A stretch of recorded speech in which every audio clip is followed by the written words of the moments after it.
Hello friends, जय हिंद जय भारत। एक बार वापस आज का जो हमारा टॉपिक है वो है हिंदुओं पर होने वाले हमले का सच, यानी हिंदू समाज पर वैश्विक समुदाय के भीतर यानी संपूर्ण विश्व में कहीं ना कहीं हमले हो रहे हैं, तो उसका क्या रीजन है।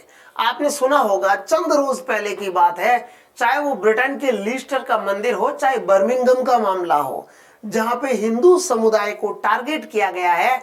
तो उसके क्या क्या रीजन है, थोड़ा सा हम 5-7 मिनट में चर्चा करेंगे कि क्या रीजन है, क्या क्या कारण है जिनके कारण हिंदू समुदाय को विश्व में लगभग काफी जगह टारगेट किया जा रहा है।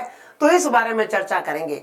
इसकी एक रिपोर्ट आई है, देखिएगा, हाल ही में एक संगठन है नेटवर्क कंटेजियन रिसर्च इंस्टीट्यूट। ये एक ऑर्गेनाइजेशन है जिसके चीफ ने खुलासा किया है कि अमेरिका में हेट क्राइम रेट में 500% की वृद्धि हो गई है। कितने परसेंट की वृद्धि हो गई है?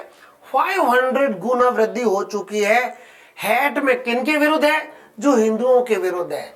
दूसरा, नेटवर्क कंटेजियन की जो रिपोर्ट है उसके अनुसार ऑस्ट्रेलिया, कनाडा, अमेरिका और यूरोप में बहुत सी जगह हिंदू फोबिया चल रहा है। अब फोबिया क्या होता है?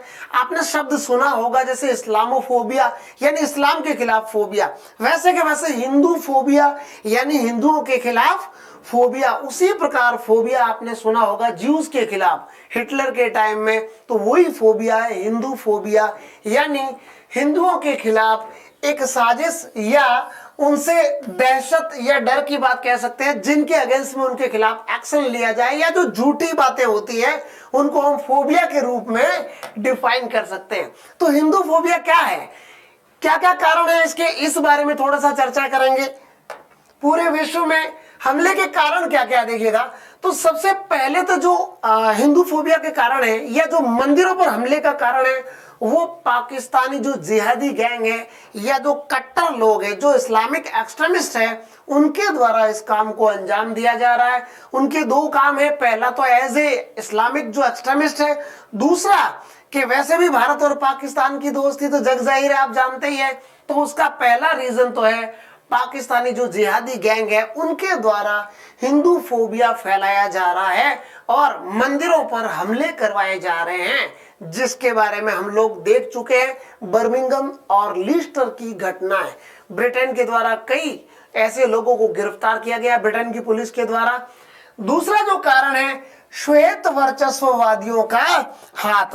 अब ये श्वेत वर्चस्ववादी क्या है भाई? ये रेसिज्म है। क्या है? रेसिज्म है। रेसिज्म, श्वेत वर्चस्ववादी रेसिज्म है। देखिएगा, नस्लवाद क्या है? सभी को पता है कि महात्मा गांधी के द्वारा जिस इस श्वेत भेदी या नस्लवाद विरोधी जो आंदोलन की शुरुआत की गई थी दक्षिण अफ्रीका से, तो वो नस्लवाद आज भी कहीं ना कहीं लागू है, जहां गोरी नस्ल के लोग आप जैसे और हमारे जैसे लोगों को थोड़ा कम तरह आंकते हैं। वो ये सोचते हैं कि हम ही सर्वश्रेष्ठ है, हम पैदाइशी सर्वश्रेष्ठ है और बाकी लोग हमसे नीचे है। तो उसका एक कारण है नस्लवाद। ये वो नस्लवाद है जो इंडियंस के खिलाफ या हिंदुओं के खिलाफ हिंदू फोबिया फैला रहा है। एक कारण ये भी है। तो अभी की जो घटनाएं हैं लिस्टर और बर्मिंघम के बारे में, ये जो घटनाएं हुई, ये हमले हुए, उसका कारण भी ये दोनों है। फिर तीसरा, ब्रिटेन हर वर्ष पाकिस्तान, देखिएगा, पाकिस्तान के हजारों अवैध प्रवासी हर बार ब्रिटेन में आते हैं और ब्रिटेन की सरकार के द्वारा उनकी छटनी की जाती है और उनको वापस अपने देश में रवाना किया जाता है। तो ये है हिंदू फोबिया के कारण, जिसके कारण हिंदू फोबिया हो रहा है या मंदिरों पर हमले की घटनाएं होती है। देखिएगा, जब हम हिंदू परसिक्यूशन की बात करते हैं तो इसका जो इतिहास है वो बहुत प्राचीन है, यानी प्राचीन समय से लेकर के आज तक कहीं ना कहीं होता आया है। एक कारण और है जो विश्व में, जैसे हम देखते हैं कई देश है आज, अमेरिका हो गया, ब्रिटेन हो गया, या फ्रांस हो गया, जर्मनी हो गया, जहां यूरोपियन कंट्रीज है। दूसरा जो इस्लामिक कंट्रीज है, जैसे अफगानिस्तान हो गया, वहां सिखों के साथ ये सब हो रहा है, हिंदुओं के साथ ये सब हो रहा है।